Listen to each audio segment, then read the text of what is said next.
ce que je vais faire, c'est que je vais synthétiser une expérience de 4 semaines, de tout un mois de septembre qui a été long et chargé et intense en travaux.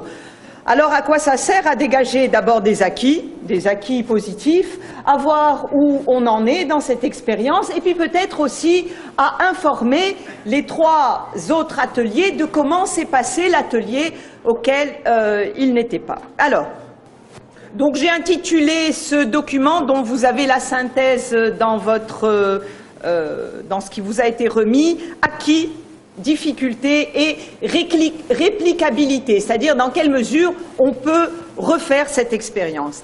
Alors, l'atelier régional, ces ateliers régionaux d'appropriation, c'est la première, à mon avis, à ce que je connais, c'est la première expérience du genre, globalement parlant. Et c'est vrai, là, il y a un appui indéniable, il y a l'appui logistique du programme des Nations Unies pour le développement. Alors pourquoi? Parce que, en fait, cette expérience, elle s'insère exactement dans la démarche de valorisation de la société civile par le PNUD et qui a toujours poussé à l'originalité, à pousser vraiment les gens de la société civile à innover, même si, au fond, il faut bien le savoir, le mécanisme de revue, il est excessivement complexe.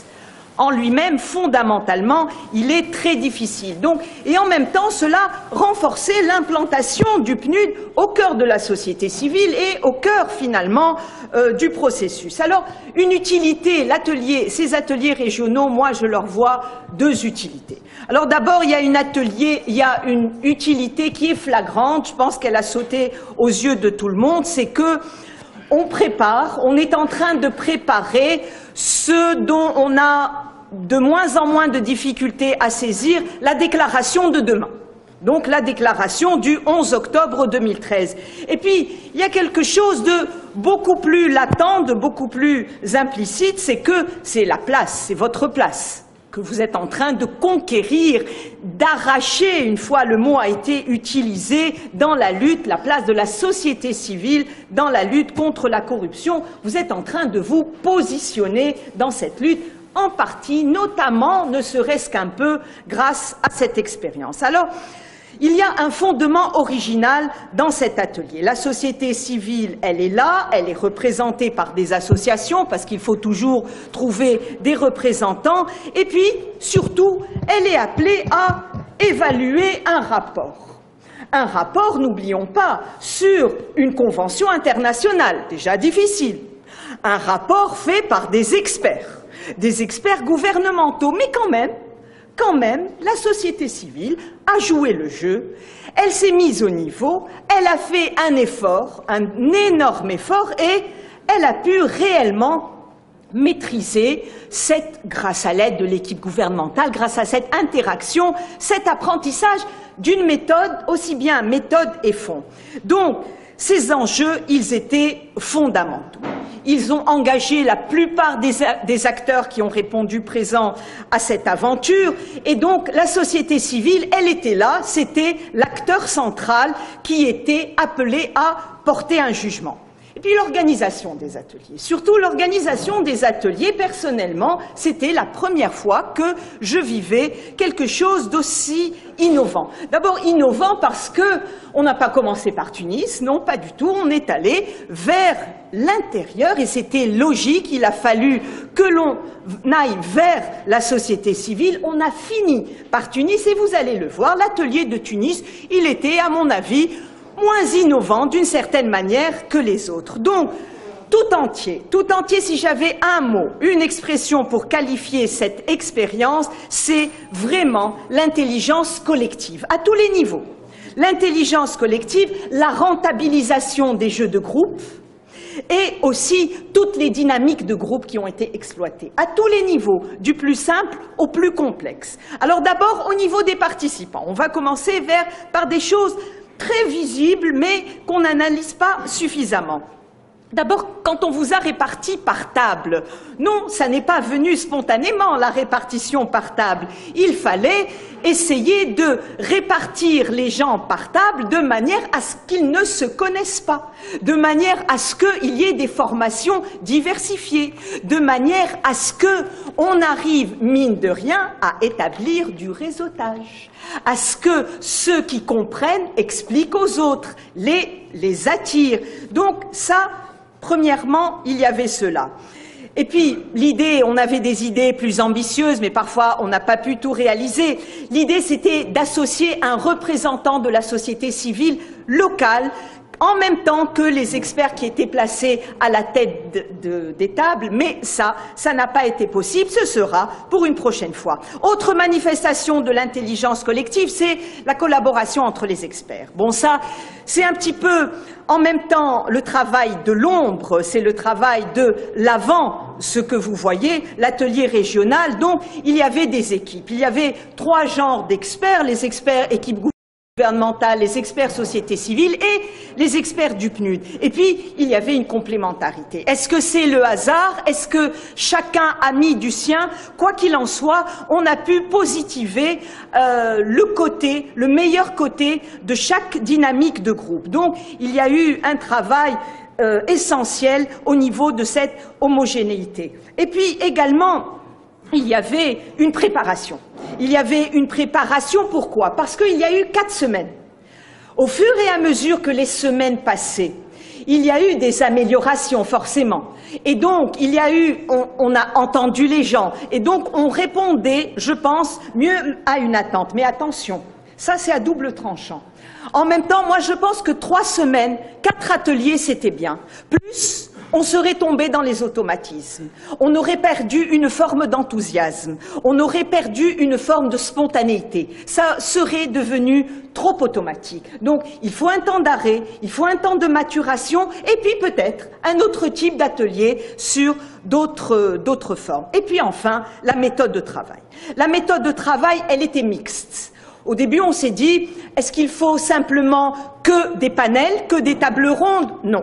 Ça n'aurait pas suffi. Donc, il a fallu à la fois mélanger le travail d'expertise, mais sous des formes simples et concises. Les exposés n'étaient jamais très longs, la langue était facile, les exposants faisaient l'effort de susciter des questions, et puis en même temps, il fallait faire travailler ces personnes qui n'étaient pas juristes dans leur grande majorité. Et c'est pour cela que les supports que vous avez vus, c'était des supports qui, en même temps, vous pouvez les appliquer tout de suite, puisqu'il y a des textes dedans. Mais en même temps, nous vous avons relevé, ramassé les supports, parce que pour nous, c'est une mine, c'est un trésor en termes de possibilités, de faisabilité, de questions, c'est la société civile.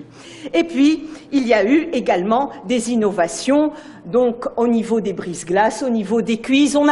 Au début, on n'a pas bien vu, certains n'ont pas bien vu l'utilité de ces brise-glaces et de ces cuisses, mais si, d'une part, ça vous a appris à vous connaître d'une manière autre qu'autour d'une table, d'une manière un petit peu ludique, et puis en même temps, et ça surtout pour Agafsa, il y a eu la révélation de cas concrets vécus de corruption. Donc en même temps, ça a révélé malheureusement la banalité de certains cas de corruption. Donc au fur et à mesure également, il y a eu les panneaux.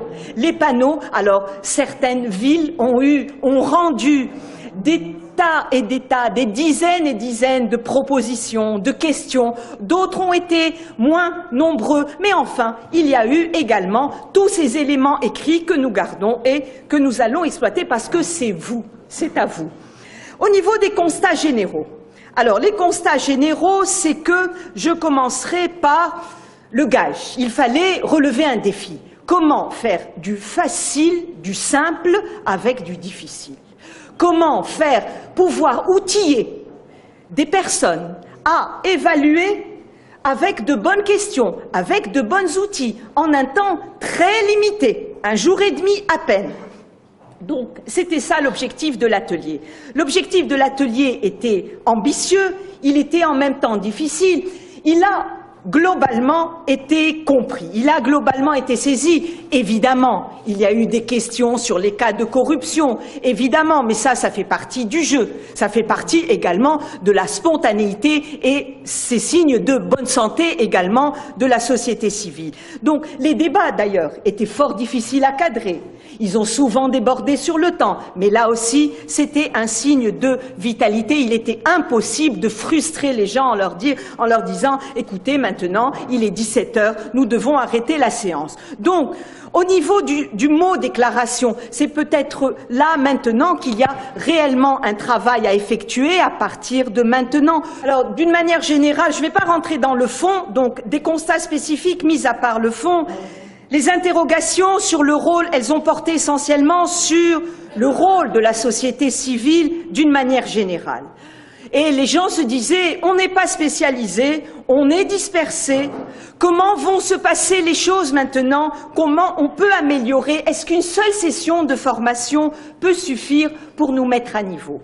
Donc, c'était cela l'essentiel des débats à propos de Kérouan. Alors, Atbarqa, ça a peut-être été la session la plus prolixe, la plus généreuse dans les panneaux, dans tout ce qui est idée. Alors là, nous avions innové. Nous avions innové pourquoi? Parce qu'il y a eu une réunion de briefing.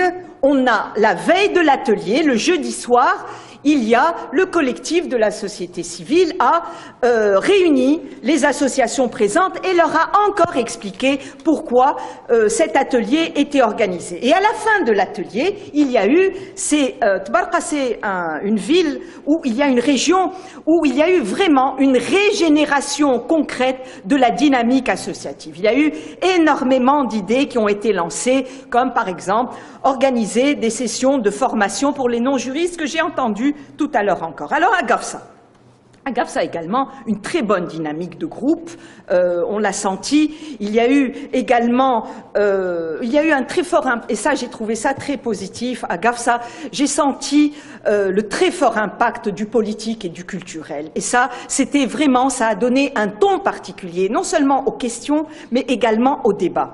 Donc comme quoi, il ne faut pas dire qu'il y a la corruption générale, c'est vrai, mais il y a des réactions et des positions vis-à-vis de la corruption qui sont très particulières et dont il faut réellement tirer des leçons. Donc, les questions, c'était vraiment là des questions de fond, le rôle réel des pays examinateurs, les mises en relation des textes juridiques, que les débats étaient trop théoriques dans un certain sens, etc. Alors Tunis, et je terminerai par là. Alors d'abord Tunis, l'atelier a été réduit. Il a été réduit, ce n'était pas un jour et demi, c'était une journée. Et la plupart des personnes présentes à Tunis avaient déjà reçu au moins une formation. Donc, il y a eu des choses que nous n'avons pas eu besoin de reprendre, comme le contenu de la CNUC, Omnibus, etc., ou d'une manière plus brève. Alors, et là, l'autre innovation, mais du coup, c'était peut-être que nous nous étions habitués au format de 1 jour et demi. Ça nous a paru, à nous experts, un peu limite, un peu court. On a réduit les exposés à un seul exposé. Donc je pense que la bonne durée, c'est la durée idéale de ce genre d'atelier, c'est vraiment une journée et demie. Alors aussi, dans cet atelier, il y a eu une innovation, et je ne sais pas pourquoi on l'a eu à cet atelier-là, c'est que on nous a fait la lecture en début d'atelier des principes à respecter. Et ça, vraiment, j'appelle toutes les associations à le faire au début de chaque session de formation, le respect mutuel des intervenants lors des débats, poser des questions courtes, se présenter l'association et également présenter l'objectif de l'association en rapport avec l'objectif de la journée. Bon, j'ai d'autres choses à dire, mais c'est moins important. Je vous remercie. Voilà.